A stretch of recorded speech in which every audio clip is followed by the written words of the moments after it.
여러분 아마 그 구글 기업을 아실 텐데요.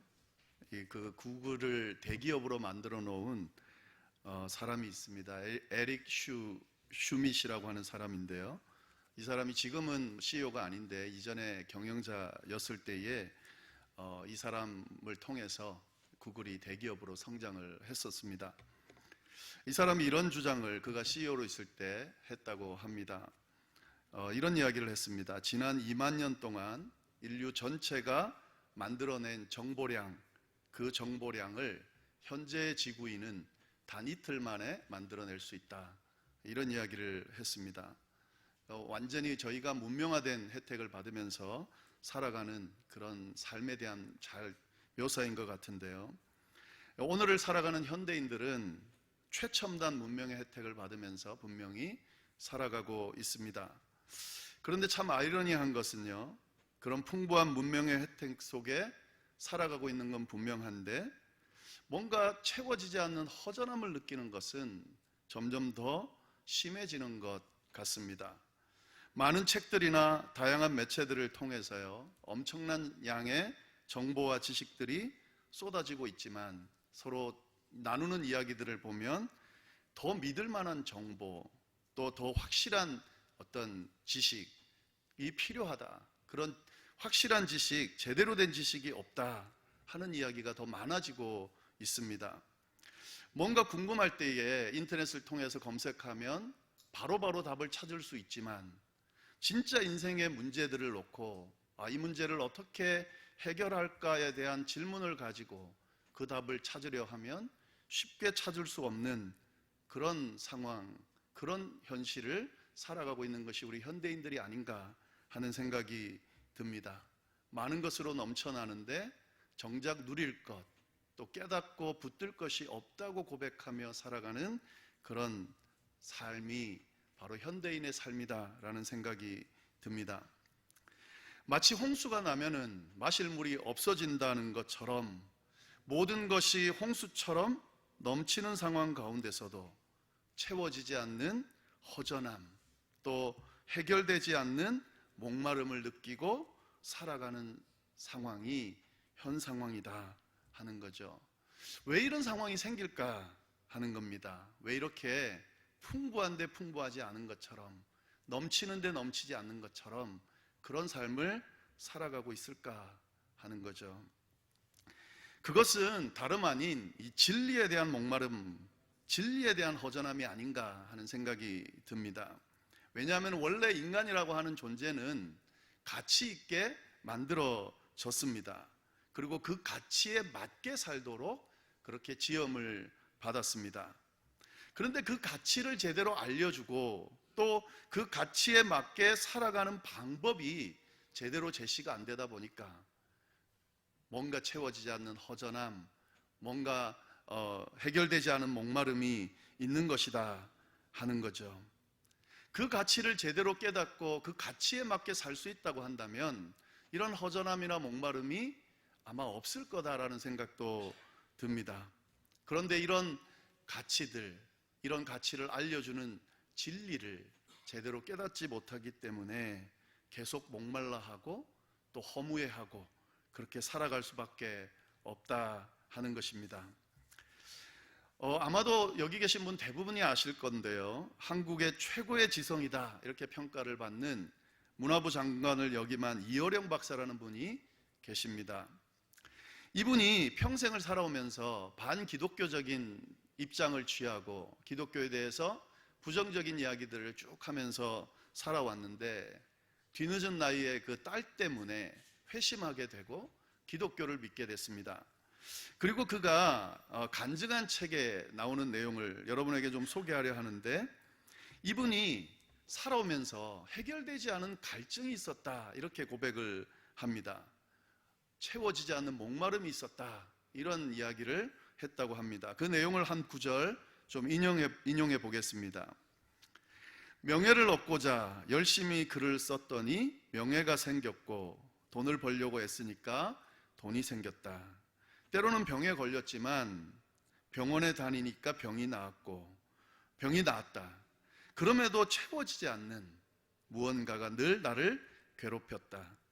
어느 날 너무 외로움이 느껴져서 극장에 가서 영화도 보고 자기가 좋아하는 글들을 계속해서 되뇌이면서 봐도 이 채워지지 않는 뭔가 허전함, 더 나아가서는 채워지지 않는 혼자라고 하는 이 절대 고독이 나를 괴롭게 했다.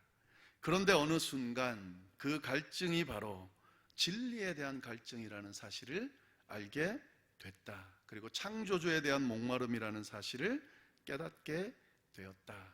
이렇게 고백하고 있습니다. 한국 최고의 지성인이라고 하는 분, 그리고 인생을 충분히 경험하고 산 분의 고백이 바로 이 고백입니다. 이 풍성한 세상에서 살아가고 있음에도 불구하고 허전하고 채워지지 않는 목마름을 느끼는 이유는 이 갈증을 해소해 줄 진리를 제대로 발견하지 못했기 때문이다. 이렇게 고백하고 있는 겁니다. 인생의 참된 가치를 가르쳐 주는 곳, 인생의 참된 가치대로 살아갈 수 있도록 그렇게 알려주고 이끌어 주는 진리를 제대로 찾지 못하면 이런 목마름을 경험할 수밖에 없다. 그리고 이 진리를 찾을 때의 이 목마름은 해결될 수 있다 하는 사실입니다.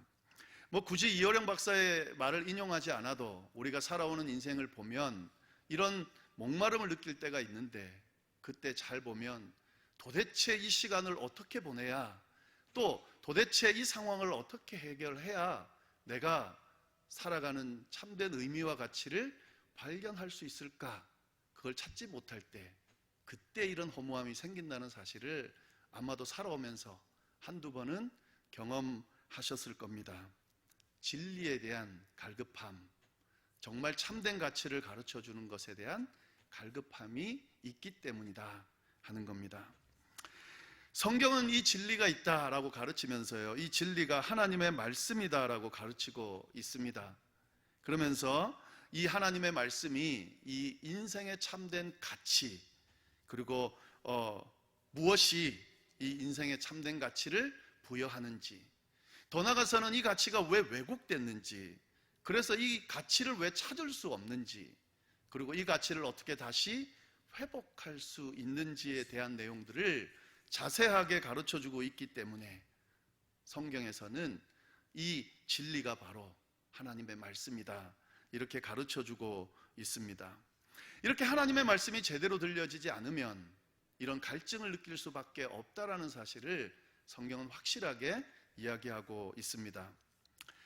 이 구약 성경에 나오는 그 아모스를 좀 제가 인용을 하려고 하는데요, 이 아모스 선지자를 통해서 하나님께서 들려주신 말씀이 있습니다. 지금 제가 말씀드리는 이 내용들을 잘 표현한 내용인데, 아모스 8장 11절부터 13절 말씀을 제가 한번 읽어보겠습니다. 이렇게 되어 있습니다. 주 여호와께서 가라사대 보라 날이 이를지라 내가 기근을 땅에 보내리니 양식이 없어 주림이 아니요 물이 없어 가람도 아니요 여호와의 말씀을 듣지 못한 기갈이라. 사람이 이 바다에서 저 바다까지 북에서 동까지 비틀거리며 여호와의 말씀을 구하려고 달려 왕래하되 얻지 못하리니 그날에 아름다운 처녀와 젊은 남자가 다 갈하여 피곤하리라.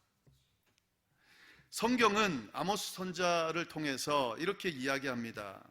양식이 없어서 주림도 아니고 물이 없어서 목마름도 아니고 하나님의 말씀을 듣지 못했기 때문에 오는 기갈이다, 이렇게 이야기해 주고 있습니다. 하나님의 말씀을 제대로 듣지 못할 때, 하나님의 말씀을 제대로 붙들지 못할 때 이 진리에 대한 갈급함은 계속될 수밖에 없고, 이 진리에 대한 갈급함이 있는 한은 어떤 상황 가운데서도 목마를 수밖에 없다고 성경은 그렇게 가르쳐주고 있습니다. 2020년 한 해를 이제 시작했고 3주 지났습니다. 아마 잘 한번 해보려고 애쓰겠죠. 우리가 열심히 노력하고 2020년 한 해를 멋지게 한번 해보려고 애를 쓰면 분명히 그렇게 채워져 갈 겁니다. 그리고 2020년 한 해는 멋지게 우리가 아마 살아낼 수 있는 한 해가 될 겁니다. 그런데 한 가지 명심해야 되는 내용은 그 2020년 한 해를 살고 있는 그 사람들의 가치, 또 그 사람이 가치 있게 사는 방법이 무엇인지, 이 진리에 대한 분명한 사실을 붙들고 살지 못한다면, 더 나아가서는 이 진리를 가르쳐주는 하나님의 말씀을 제대로 붙들지 못하고 살아가게 된다면, 어쩌면 채워지지 않는 목마름, 허무함으로 그렇게 한 해를 채워야 할 수도 있습니다. 하나님의 말씀이 제대로 들려지고 그 하나님의 말씀을 제대로 붙들 때에 인생의 허무함, 해결되어지지 않는 갈증을 해결할 수 있기 때문에 그렇습니다. 오늘 저는 본문을 함께 나누면서 이런 전제를 가지고 오늘 본문 말씀을 함께 나누려고 합니다. 그리고 다 아시는 사실이지만 하나님의 말씀이 참 중요하다라고 하는 그 사실에 좀 더 덧붙여서 하나님의 말씀이 정말 얼마나 더 중요한지 그 사실을 오늘 본문 말씀과 함께 알려드리고 싶고, 그 말씀이 가지고 있는 능력이 어떤 것인지를 좀 함께 나누고 싶습니다. 그래서 그 말씀 붙들고 2020년 한 해를, 아니 남은 인생을 어떻게 만들어 갈 것인지 함께 말씀을 나누고 싶습니다. 자, 오늘 말씀을 한번 보겠습니다. 먼저 배경을 좀 살펴볼 필요가 있을 것 같은데요. 오늘 본문은 게네사렛이라고 하는 이스라엘 지역에 있는 호수에서 일어난 사건입니다. 이 게네사렛 호수는 성경에 여러 번 언급이 되는데 이름이 다 다르게 나타날 때가 있습니다. 긴네렛 호수다, 긴네렛 못이다. 그럼 이 게네사렛 호수입니다. 갈릴리 바다다, 이 게네사렛 호수입니다. 디베랴 바다다, 이 게네사렛 호수입니다. 지금 말씀드린 이 지명들은 다 동일한 지명입니다. 워낙 이 호수가 바다처럼 넓다 보니까 이게 바다라고 했다가 호수라고 했다가 못이라고 했다가 이렇게 표현하고 있는 겁니다. 여하튼 이 게네사렛 호수는 바다처럼 아주 넓은 곳, 그리고 이스라엘의 아주 중요한 그런 삶의 터전이 되는 곳이다 하는 거죠. 지금 와서는 거의 황폐화됐다라고 하지만 예수님 당시에는 그 게네사렛 호수 주변으로 정말 사람들이 많이 몰려 살았다고 합니다. 한 9개 정도의 되는 도시들이 막 몰려 있었는데요. 이런 그 도시들을 중심으로 이 지역이 번창했다라고 이야기를 하고 있습니다. 기후 조건이 참 좋았다고 그럽니다. 이 호수 자체가 가지고 있는 특성 중에 하나가 거기에 아주 높은, 백두산보다 더 높은 헐몬산이라는 산이 있는데 거기서 끊임없이 깨끗한 물이 흘러서 이 강으로 흘러 들어왔다 하는 겁니다. 또 한 가지 더는 온천수들이 주변에 많아서 이 따뜻한 물들이 적절하게 흐르면서 이 호수가 적절한 온도를 유지했다라고 합니다. 그러다 보니까 200여 종이 넘는 그런 물고기들이 살고 있었다 하는 거죠. 그러다 보니까 이 호수를 중심으로 많은 사람들이 몰려 살게 됐고, 충분히 잡아서 누릴 수 있는 그런 풍성한 어떤 자원이 있었기 때문에 여기 사는 사람들이 풍족한 삶을 살았다라고 그렇게 이야기하고 있습니다. 오늘 예수님께서 서 계신 곳은 풍족한 곳, 많은 사람들이 누리며 살 수 있는 곳이었다라는 사실을 우리가 잘 주목하면서 오늘 말씀을 볼 필요가 있습니다. 이런 풍족한 삶의 터전, 이곳에 예수님이 서 계시고 이 예수님을 중심으로 어떤 사건이 일어났는지 오늘 말씀이 잘 이야기해 주고 있습니다. 그 내용들을 살펴보도록 하겠습니다. 자, 예수님이 계신 그곳에 어떤 일이 일어났냐면 우리 1절 말씀을 같이 한번 읽어보면 좋겠는데요. 1절 말씀을 한번 읽겠습니다. 시작.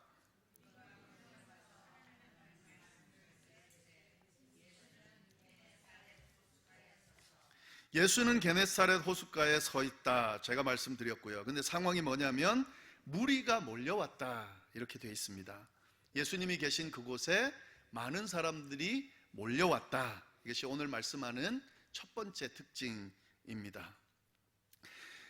무리가 몰려왔다. 이걸 조금 더 우리가 잘 들여다볼 필요가 있는데요. 사람이 많이 모였구나. 이 정도로 생각하시면 안 되고요. 지금 이 몰려왔다는 표현을 헬라어 원문으로 보면 막 위로 포개지는 듯한 그런 단어를 사용하고 있습니다. 무슨 말이냐면 몰려왔다, 그냥 많은 사람이 몰려있다 이게 아니라 막 몰려와서 막 겹치면서 서로 예수님 가까이 오려고 그렇게 몰려있는 상황을 이야기하고 있다 하는 거죠. 그리고 몰려왔다는 이 표현 안에는 점잖게 와서 있다 이런 표현이 아닙니다. 뭔가 지금 얻고자 하는 것이 있고 보고자 하는 것이 있기 때문에 막 급하게 서둘러서 노력해서 몰려들었다, 그런 의미가 있습니다. 지금 이 상황을 잘 이해할 필요가 있습니다. 예수님이 계신 그곳에 수많은 사람들이 서로 먼저 오려고 몰려오는 그런 상황. 어느 정도 많이 몰려왔냐면 예수님께서 이 해변가에 계셨는데 사람들이 너무 많이 몰리다 보니까 안 되겠다 싶어서 거기에 있는 배 위로 올라가셔서 그 배 위에서 가르칠 정도의 그런 분빔이 있었다 하는 거죠. 사람들은 왜 이렇게 몰려왔을까 하는 거죠. 도대체 뭘 찾고 뭘 얻으려고, 이 예수님에게서 기대하는 게 무엇이길래 이렇게 몰려왔을까 하는 거죠. 호기심이 분명히 있었을 겁니다. 능력 있는 사람이 왔다니까 그 능력을 보려고 호기심에 온 사람도 있었을 겁니다. 물론 많은 사람들이 질병을 가지고 있는 사람들이어서 병을 낫기를 원해서 오는 사람들도 있었을 겁니다. 그러나 이런 사람들만 있는 것이 아니라 분명히 얻어야만 하는, 채워야만 하는, 해결해야만 하는 그런 뭔가가 필요했기 때문에 몰려왔다라고 하는 사실이죠. 제가 아까 드린 말씀으로 한다면 해결되어지지 않는 허전함, 채워지지 않는 목마름이 있었기 때문에 몰려오지 않았을까 하는 생각이 듭니다. 그러면 이런 질문이 생기는 거죠. 비옥하다고 말씀드렸고 풍부한 삶의 터전 가운데 사는 사람들이라고 했습니다. 도대체 뭐가 필요했을까 하는 거죠. 충분히 누릴 수 있는 사람들이었을 텐데 도대체 뭐가 이렇게 필요했길래 이렇게 막 겹치면서 밀치면서 몰려들었을까 하는 거죠. 해결되어지지 않는 목마름, 허전함이 있었기 때문이 아닐까 하는 생각이 듭니다. 예수님께 몰려온 그 상황을 보면 여기에 뭐가 일어나고 있냐면 예수님이 지금 뭐 하고 계시냐면 말씀하고 계신 자리입니다. 이 자리가. 예수님이 기적을 행하셨지만 그 기적보다 더 많이 하신 게 뭐냐면 말씀하셨습니다. 그러니까 정리하면 이 자리는 이런 자리네요. 예수님이 말씀하는 그 자리에 수많은 사람들이 몰려든 겁니다. 그 말씀이 뭘 채워줄 수 있기 때문에요.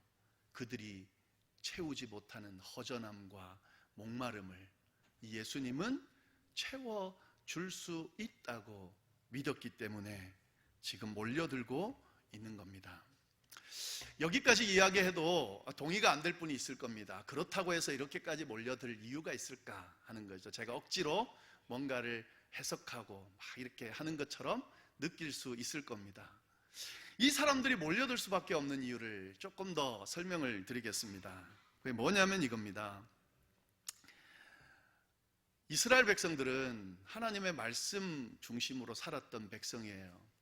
그리고 이 하나님의 말씀이 이 사람들의 모든 것이었습니다. 그래서 하나님 주신 율법 가지고 율법 붙들고 살았어요.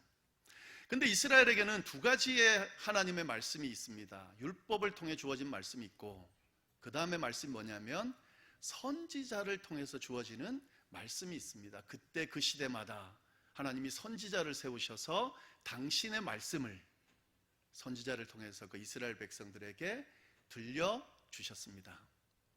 그런데 말라기 선지자가 죽은 후에 그 뒤에 더 이상 선지자가 나타나지 않았습니다. 선지자가 나타나지 않았다는 말은 하나님의 말씀이 더 이상 들려지지 않았다 하는 이야기입니다. 근데 그게 얼마나 그렇게 됐냐면 400년 동안 선지자가 세워지지 않았고 하나님의 말씀이 그 선지자를 통해 들려지지 않았습니다. 그런데 갑자기 세례 요한이라는 존재가 나타나서 하나님의 말씀을 선포하기 시작했습니다. 여러분, 세례 요한은 유명한 랍비도 아니고 그렇게 덕망 있는 알려진 그런 선생도 아니었습니다. 그가 머무는 것은 광야였어요. 근데 수많은 사람들이 그 광야로 세례 요한의 말씀을 듣기 위해서 찾아갔습니다. 왜요? 400년 동안 나오지 않던 선지자가 나타났다라고 하는 소문이 들렸기 때문에 그렇습니다. 이스라엘 백성에게 이 말씀이라고 하는 것은 생명수인데 그 생명수가 400년 동안 들리지 않았으니 얼마나 갈급했겠습니까? 그런데 그 목마름을 채울 말씀이 선포된다고 하니 몰려든 거죠. 그런데 그 세례 요한이 내가 아니다, 진짜 메시아가 온다 하고 소개한 분이 바로 예수님인데, 이 예수님이 나타나서 뭘 하십니까? 말씀을 선포하니까 사람이 지금 몰려들고 있는 겁니다. 하나님의 말씀이 선포되는 그 자리에 사람들이 몰리게 되어 있다는 사실을 오늘 성경은 이야기해 주고 있습니다.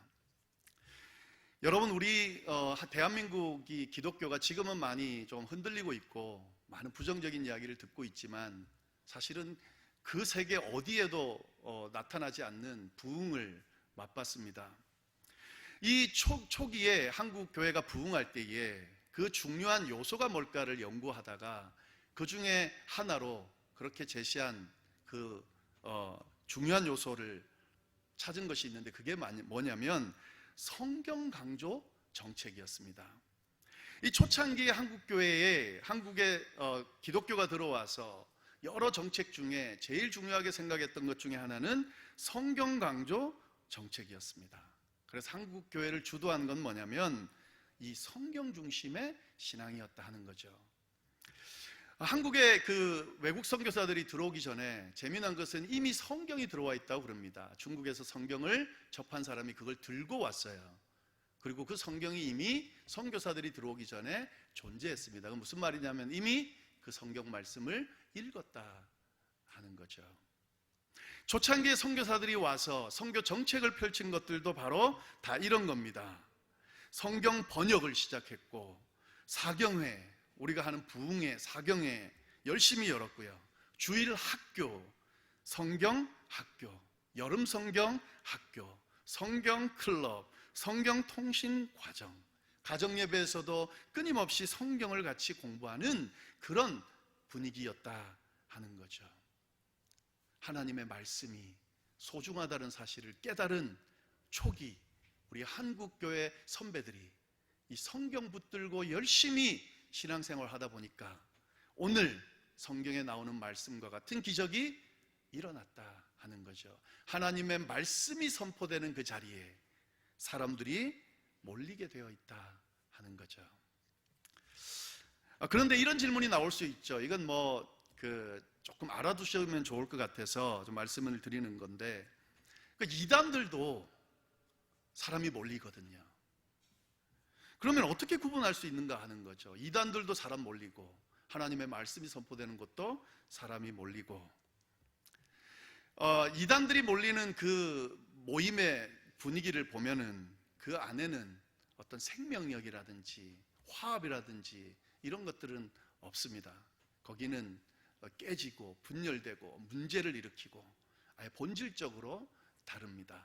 그 부분에 대해서는 언젠가 한번 이단과 관련해서 조금 나눌 기회가 있을 거라 생각이 드는데요. 여하튼 하나님의 말씀이 선포되는 자리, 제대로 선포되는 자리에는 사람들이 몰리게 되어 있다 하는 겁니다.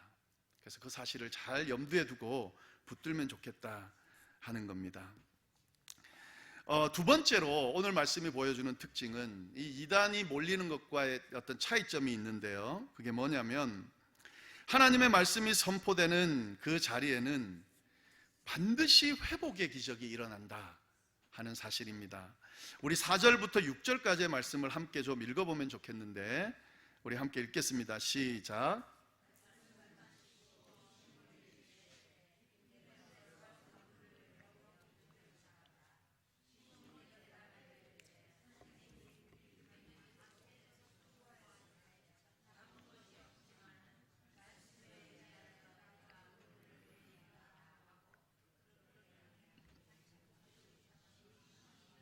그물이 찢어지는지라. 아멘.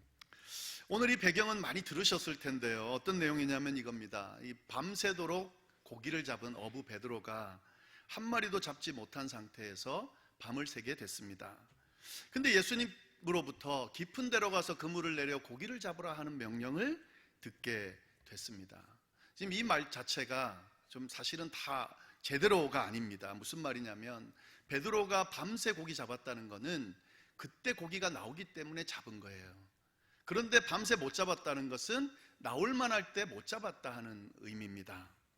근데 예수님이 못 잡은 베드로를 놓고 장난치는 것도 아니고 고기가 나올 법도 하지 않은 시간에, 그것도 깊은 데로 가서, 물고기들은 일반적으로 얕은 곳에 몰려 있는데 깊은 데로 가서 고기를 잡으라고, 또 그물을 던질 때에 깊은 데서 던지면 고기를 잡을 확률이 없습니다. 그런데 예수님이 그 이야기를 합니다.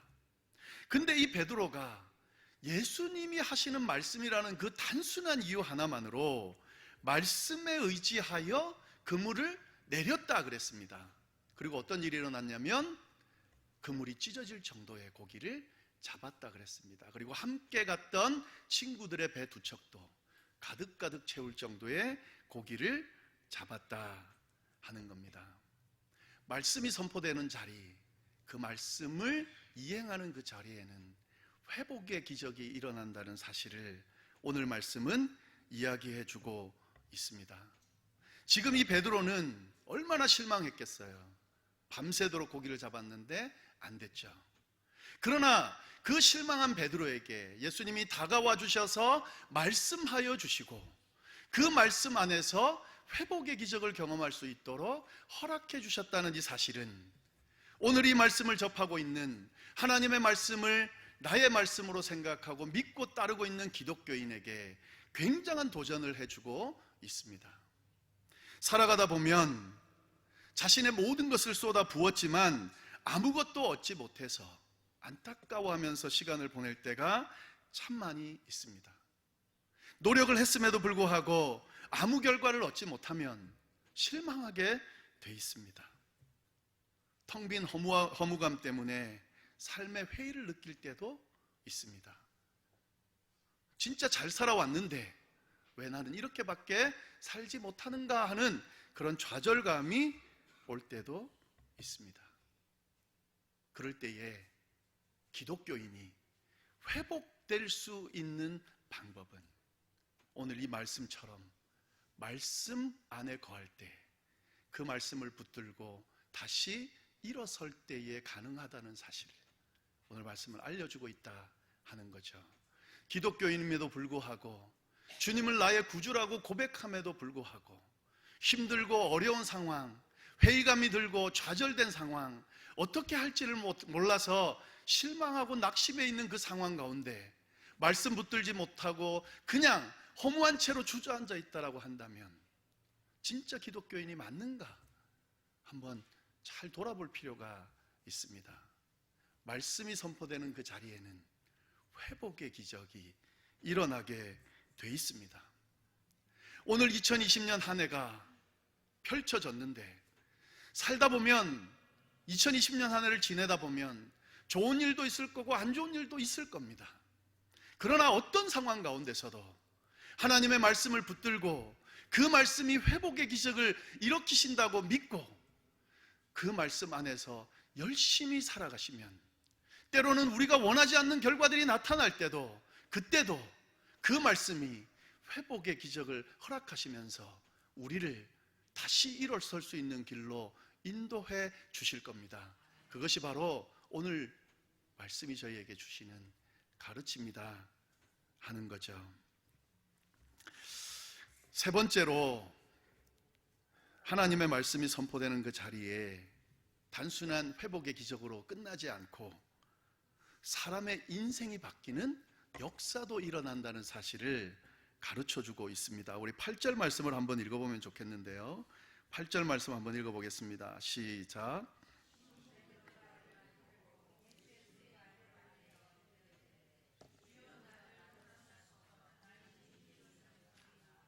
10절 말씀도 좀 보겠습니다. 시작.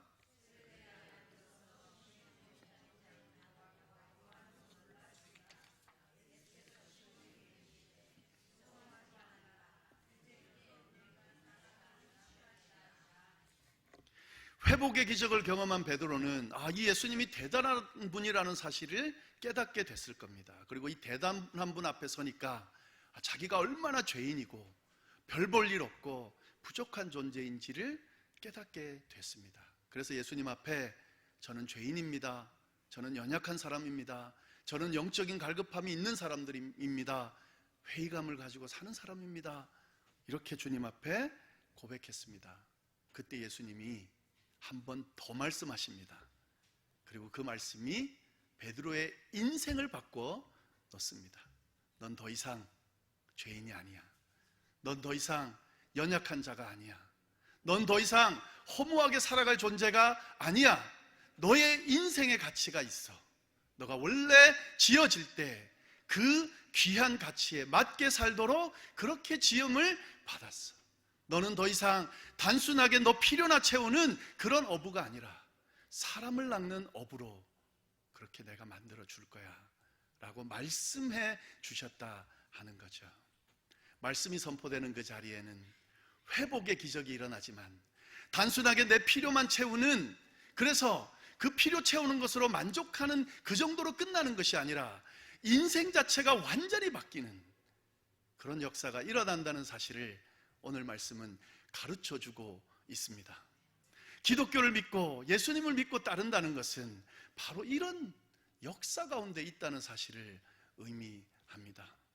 여러분, 우리가 지금 가지고 있는 기도 제목들이 많을 텐데 그 기도 제목 기도하고 응답되는 것으로만 끝난다고 한다면 사실 이 기독교는 매력적이지만 다른 종교에 비해서 그렇게 우리의 모든 것을 걸고, 특히나 요즘같이 기독교 믿는 사람들, 교회 다니는 사람들이 한심해 보이는 이 시대에 그렇게까지 목을 맬 필요가 있을까 하는 생각이 들어요. 근데 단순한 우리의 필요만을 채워주는 것이 아니기 때문에, 우리가 필요한 그 필요들을 채워줘서 그것만이 나를 만족해 주는 것이 아니기 때문에 목을 매는 거죠.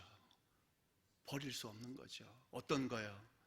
우리의 인생 자체를 바꿔놓는, 우리의 인생이 가치 있는 인생이라고 말해주잖아요.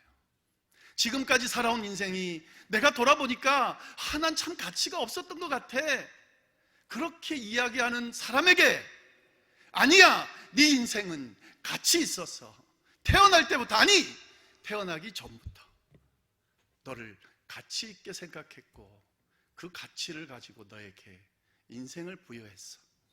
지금까지 그 가치에 맞게 내 아들을 걸고 너를 사랑하고 지금까지 지키고 인도하셨어.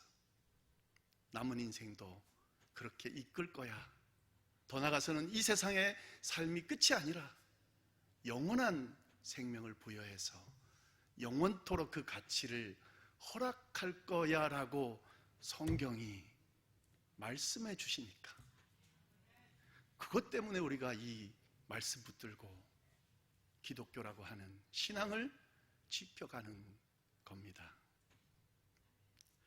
말씀이 선포되는 곳에는 인생이 바뀌는 놀라운 역사가 있습니다.